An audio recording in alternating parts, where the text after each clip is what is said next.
আসসালামু আলাইকুম।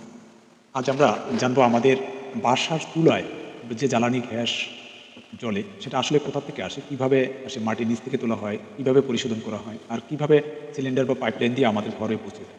চলুন শুরু করি একদম শুরু থেকেই। এটা আসলে প্রসেসটা কিভাবে আসে। প্রাকৃতিক গ্যাস মূলত তৈরি হয় লক্ষ লক্ষ বছর আগে মৃত ব্যক্তির, উদ্ভিদ ও প্রাণীর দেহাবশেষ।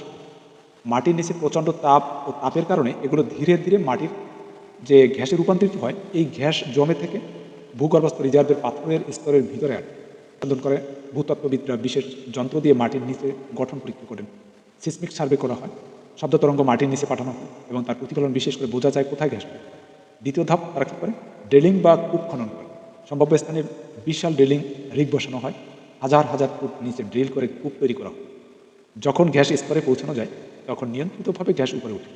তৃতীয়, প্রাথমিক সংগ্রহ, যে গ্যাস সরাসরি ব্যবহারযোগ্য নয়, এর মধ্যে পানি, বালু বা সালফার, কার্বন ডাই অক্সাইড সহ বিভিন্ন ধরনের অমিশ্রণ পদার্থ থাকে। চতুর্থ ধাপ, সেইগুলো প্রসেসিং করা হয়, প্লান্টে পরিশোধন করা হয়, মানসম্মত বা বিশুদ্ধতা আনা হয়। এখন আসি গ্যাস কীভাবে আমাদের বাসায় পৌঁছায়। প্রথমে বলি পাইপলাইন গ্যাসের কথা। পরিশোধিত গ্যাস উচ্চচাপে ট্রান্সমিশন পাইপলাইন পাঠানো হয়। এই পাইপলাইন অনেক দূরে পর্যন্ত যায়, জেলা থেকে জেলা, শহর থেকে শহর। বড় ভ্যাসের পাইপ দিয়ে গ্যাস উচ্চ চাপে পৌঁছানো হয়। সব কিছু এই যে পাইপলাইনের মাধ্যমেই। এখন বলি সিলিন্ডারের গ্যাস বা এলজিপির কথা। এলজিপি মানে লিকুইফাইড পেট্রোলিয়াম গ্যাস, যেটা এটি মূলত প্রোপোপেন যেটাকে বলা হয় বা বিউটেনের মিশ্রণ। প্রাকৃতিক গ্যাস প্রক্রিয়াকরণ অথবা তেল শোধনাগার থেকে এটি সংগ্রহ করা হয়। বাংলাদেশ এলজিপি সরবরাহ করে, যেমন বসুন্ধরা এলপি গ্যাস লিমিটেড এবং ওমেরা পেট্রোলিয়াম লিমিটেড এর মতো কোম্পানিগুলো আর কি।